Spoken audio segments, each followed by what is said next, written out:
sotto stress, ma vie e piazze piene, soprattutto nel fine settimana, da qui lo sfogo di Zaia che striglia i veneti e chiama a raccolta i sindaci dei comuni capoluogo. Basta assembramenti. E sempre Zaia ha annunciato il ritorno delle tende riscaldate fuori dagli ospedali. L'assessore regionale Botaccino: sono 128 e le monteremo in tempi brevissimi. Tragico incidente a Treviso, 62enne fruttivendolo di San Donà di Piave muore trafitto dalle sbarre in metallo della sponda di un altro camion che si è aperto in corsia.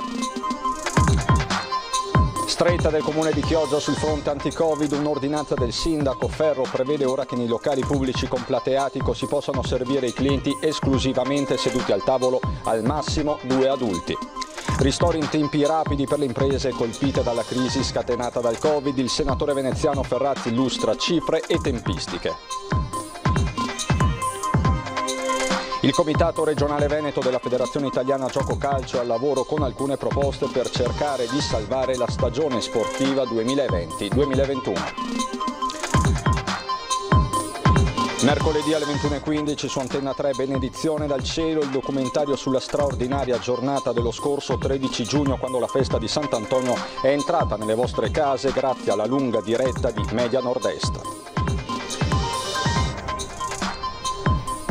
Bentrovati, buonasera telespettatrici, telespettatori di Antenna 3. È un aggiornamento dell'ultima ora ad aprire l'edizione veneziana dei nostri telegiornali, perché in linea teorica, il condizionale è ancora d'obbligo, il Veneto resta nella fascia gialla. Questa è la determinazione degli ultimi minuti del CTS, il Comitato Tecnico Scientifico, che ha però inserito nella fascia arancione 5 nuove regioni: Abruzzo, Umbria, Basilicata, Liguria e Toscana. Queste sono le regioni che passano teoricamente dalla zona gialla a quella arancione. L'incontro con il CTS è ancora in corso, si devono determinare le zone rosse, ma per il momento, per l'appunto, il Veneto sembra in fascia gialla. I numeri però del contagio crescono, sono 2.228 i nuovi casi di positività nelle ultime 24 ore nella regione del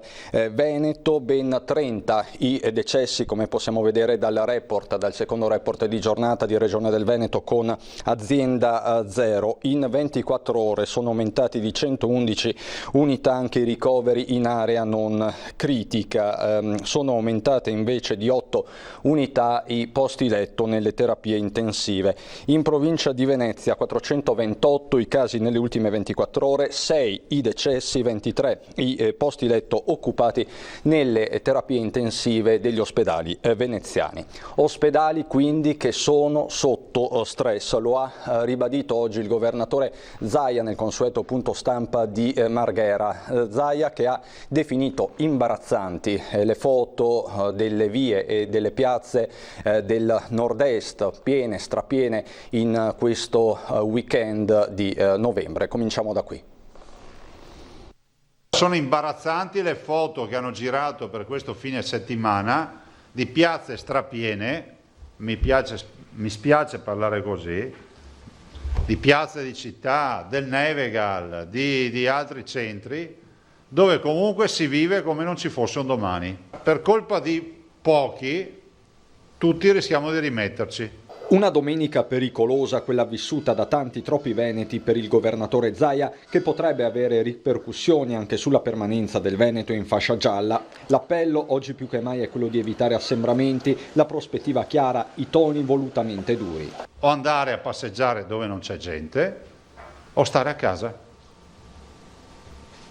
Altrimenti è inevitabile che ci daremo appuntamento alle porte dell'ospedale. E poi non veniteci a dire che c'è la brandina nel corridoio, che indignazione, ecco la civiltà, guarda come curano i pazienti. Ogni struttura organizzata ha un punto di non ritorno. Vi è chiaro? E per limitare gli assembramenti la Regione incontrerà nelle prossime ore i sindaci dei comuni capoluogo, non si esclude una nuova ordinanza. Voglio confrontarmi con i sindaci prima e dopo vediamo cosa fare. L'altro fronte aperto è con il governo, con la richiesta di interventi straordinari per accelerare le assunzioni. Anche oggi mi hanno scritto 3-4 strutture che stanno andando al collasso per quanto riguarda il personale perché c'è molto personale infetto. Altro capitolo, la contabilità dei tamponi, con la Regione che dalle prossime ore caricherà sulle piattaforme nazionali anche i test rapidi effettuati, circa 10.000 al giorno, e si prepara a rendere operativa l'app Zero Covid Veneto destinata ai soggetti in isolamento. Questo è il quadro aggiornato con un avviso ad aspiranti negazionisti o riduzionisti. Non veniteci a dire che è tutta un'invenzione, perché muoiono una ventina di persone al giorno. E non veniteci neanche a dire ma l'età, ma la comorbilità, ma le patologie, perché tutti hanno diritto di vivere. E il sondaggio di questa sera che vi proponiamo parte proprio dalle immagini che avete visto. Lanciamo questa provocazione: vietare le passeggiate nei weekend, sì o no? Se sì, il numero è quello verde 0422 1626 691, se no non vanno vietate le passeggiate nei weekend 0422 162 6690, il numero in rosso. Il sondaggio, l'esito sarà diffuso questa sera a Ring a partire dalle 21:15 in studio con il vice direttore Ferdinando Avarino. Andiamo a Chioggia perché è stretta sul fronte anti-Covid. Un'ordinanza del sindaco Ferro prevede ora che nei locali pubblici con plateatico si possano servire i clienti esclusivamente seduti al tavolo, al massimo 2 persone adulte, eventualmente con minori di 14 anni. Pasti e bevande saranno presi senza mascherina esclusivamente, si legge nell'ordinanza, per il tempo strettamente necessario alla consumazione. Una seconda ordinanza prevede la chiusura dalle ore 22 alle 5 anche degli apparecchi automatici, i distributori cosiddetti H24. Siamo a 354 positivi, commenta Ferro, più 139 rispetto ai numeri che avevo sabato. Sono preoccupato, ho visto e mi arrivano decine di segnalazioni di assembramenti e ho deciso di prendere provvedimenti. Queste quindi le motivazioni del primo cittadino clodiense. Lo avete sentito prima, un Luca Zaia dai toni molto duri, molto severi, che ha annunciato anche una nuova misura. Arrivano, ritornano, meglio sarebbe dire, le tende al di fuori degli ospedali veneti. Annuncio che installeremo, l'assessore Bottacin seguirà l'installazione di tende riscaldate fuori da tutti gli ospedali, che saranno presidiati dalla protezione civile, in caso di emergenza estrema per avere anche delle tende di appoggio. Nessuna spettacolarizzazione, sottolinea il presidente Zaia, ma vogliamo essere preparati a tutto. Ecco perché proprio come a marzo torneranno davanti agli ospedali le tende riscaldate. In marzo abbiamo montato 128 tende, più alcuni posti medici avanzati.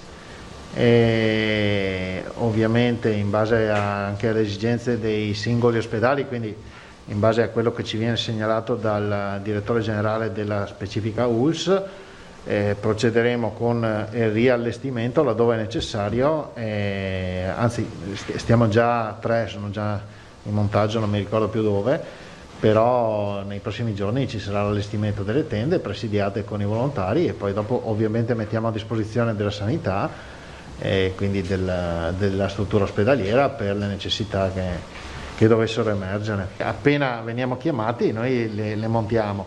Ovviamente abbiamo chiesto ai direttori generali che ci dicano dove servono e quando servono, in base a quel programma dopo noi le monteremo nei prossimi giorni, insomma. Per quanto riguarda l'ULSS 3 Serenissima, ad esempio, la richiesta è già stata presentata per tutti gli ospedali. In alcuni, come Villa Sallus e il Civile di Venezia, sono già presenti. Dove mancano saranno fatte installare. Anche l'ULSS 4 ha fatto richiesta. Le tende, quelle standard da 8 posti, potrebbero avere diverse funzioni. Per i triage, la presa in cura dei pazienti e un punto d'appoggio per il personale sanitario. Noi le montiamo a supporto della sanità, quindi dove ci dicono di montarle le montiamo, presumibilmente, presumo di sì, le richieste che sono arrivate fino adesso sono nei pressi del pronto soccorso. La cronaca ci porta nella cintura urbana di Treviso questa mattina, una tragedia sulla strada, una morte atroce per un fruttivendolo di San Donà di Piave. Come Come ogni mattina la guida del camion frigo stava andando a caricare la merce al mercato ortofrutticolo di Treviso. Ma al mercato Giorgio Amadio, 62 anni, fruttivendolo di San Donà di Piave, non è mai arrivato. La sua vita si è spezzata sul cavalcavia di San Giuseppe poco dopo le 6 del mattino. Assurda quanto terribile la dinamica della tragedia. Secondo una prima ricostruzione della polizia locale, il camion di Amadio stava procedendo in salita. Sulla corsia opposta proveniva un furgone che aveva appena caricato la merce al mercato. All'improvviso, pochi istanti prima che i due mezzi si incrociassero, la sponda laterale del furgone si è aperta verso il centro della carreggiata. I profili in metallo come lunghe lance sono penetrate nella cabina del camion di Amadio all'altezza della testa del conducente. Per il 62enne non c'è stato nulla da fare, è morto praticamente sul colpo. Il camion si è fermato qualche decina di metri più avanti, appoggiandosi al guardrail. Sul posto, oltre ai vigili urbani di Treviso, sono intervenuti i vigili del fuoco ed i sanitari del 118. Giorgio Amadio era molto noto a San Donà, dove gestiva con la moglie Lucia uno storico negozio di ortofrutta. L'anno scorso era andato in pensione, ma vista la situazione difficile in seguito alla pandemia e le richieste della clientela di continuare a dedicarsi a quel lavoro che con tanta passione e professionalità aveva svolto per tanti anni, aveva deciso di continuare ancora per un po'. Una vita dedicata al lavoro e soprattutto alla famiglia, alla moglie Lucia e ai due figli Elison e Federico. Poi c'era la passione per lo sport, il calcio, al quale si era dedicato prima come giocatore e poi come allenatore dei ragazzi. Profondo il cordoglio per la sua scomparsa nella comunità sandonatese. La data dei funerali non è ancora stata fissata, in attesa che arrivi il nulla osta dell'autorità giudiziaria che indaga sulla tragedia. L'economia con il decreto ristori bis a illustrare dati, numeri ma soprattutto tempistiche il senatore Dem veneziano Andrea Ferrazzi.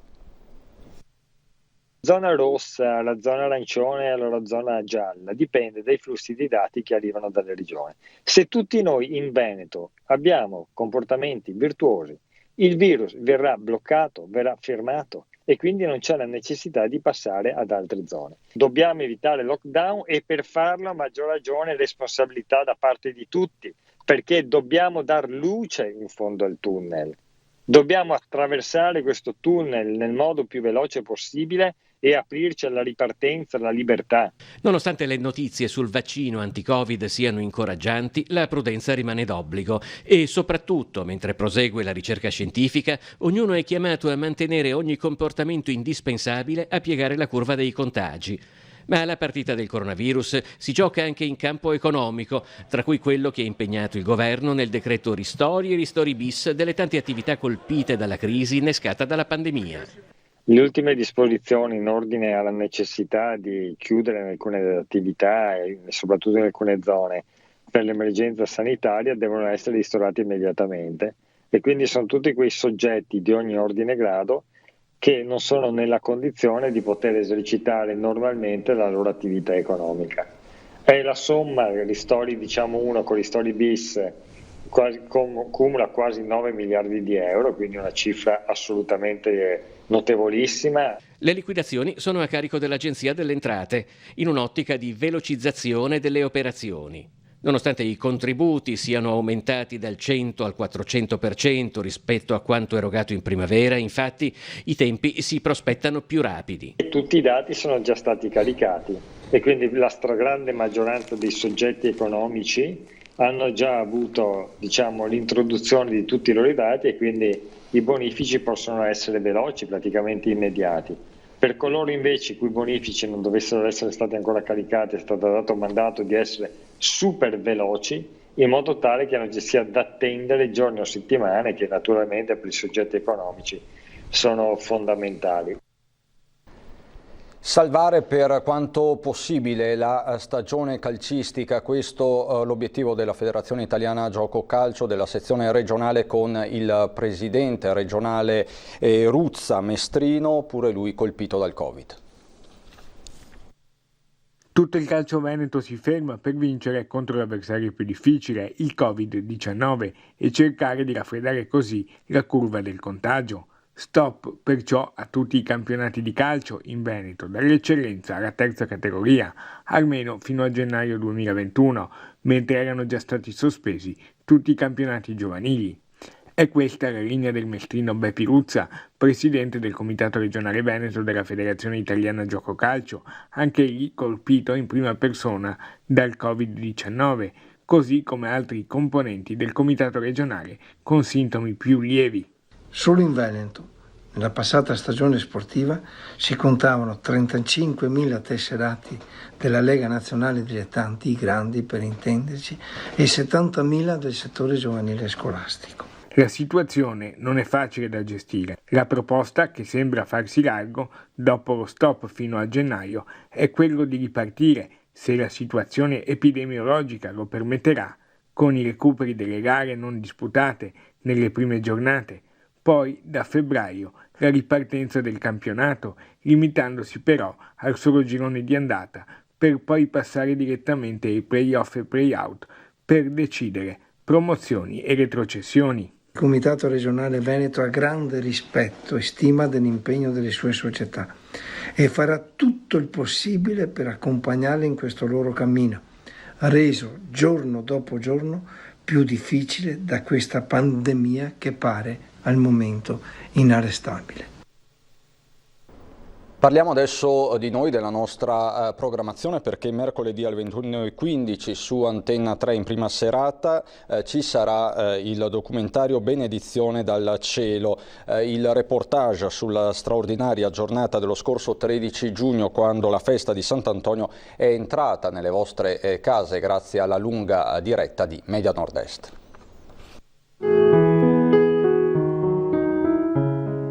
Il santo che sorvola la sua gente d'un paese prostrato dalla pandemia dopo mesi di dolore, paura, isolamento, l'immagine di Sant'Antonio che nel giorno dedicato alla sua festa, nell'anno del Covid, continua dall'alto a rimanere tra la sua gente, è destinata a rimanere nella storia del Veneto.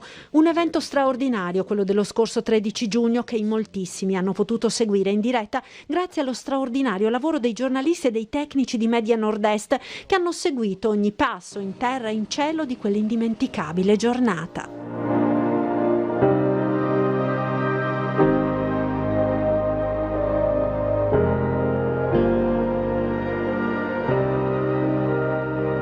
Una giornata di emozioni che ha visto il busto dorato contenente la reliquia di Sant'Antonio levarsi in volo per dare ancora una volta la sua benedizione alla città di Padova e alle genti venete colpite dal coronavirus, dalla zona rossa di Vo fino al Covid Hospital di Schiavonia e alla casa di riposo di Merlara.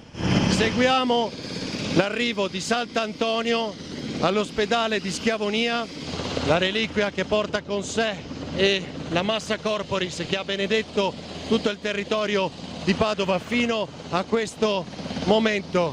Ora tutto ciò diventa un documentario che condensa in meno di un'ora la carica emotiva e spirituale di quella lunga ed emozionante giornata di giugno per portare ancora una volta il messaggio del santo e la sua benedizione dal cielo.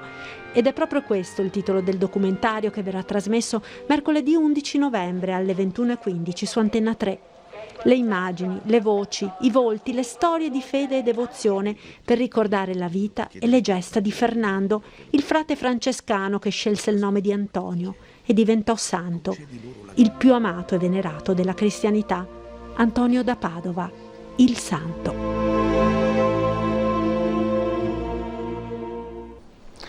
Appuntamento quindi da non perdere, come da non perdere è la prima serata di questa sera a Ring alle 21:15 con Ferdinando Avarino in studio. Ci saranno Lamberto Barzon, presidente dell'Ordine dei Veterinari del Veneto, Giacomo Possamai, Partito Democratico, Riccardo Barbisan della Lega, l'onorevole Francesca Businarollo del Movimento 5 Stelle, il sindaco di Treviso Mario Conte e Fabio Chies, già sindaco di Conegliano. E ovviamente a Ring ci sarà anche l'esito del sondaggio che vi stiamo proponendo questa sera: vietare le passeggiate nei weekend, un sondaggio provocazione per tastare il vostro umore dopo le immagini che vi abbiamo mostrato in apertura e che hanno suscitato l'ira del governatore Zaia. I numeri sono quelli in sovraimpressione, mentre apprendiamo e ve lo confermiamo, il Veneto Veneto non è stato inserito al momento in zona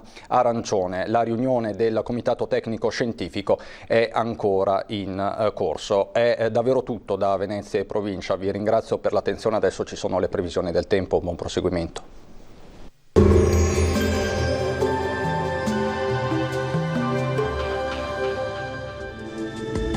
Bentrovati al meteo. Nella giornata di martedì 10 novembre potremo ancora lasciare a casa ombrello e cappotto. Al nord-est persiste infatti un regime di alta pressione.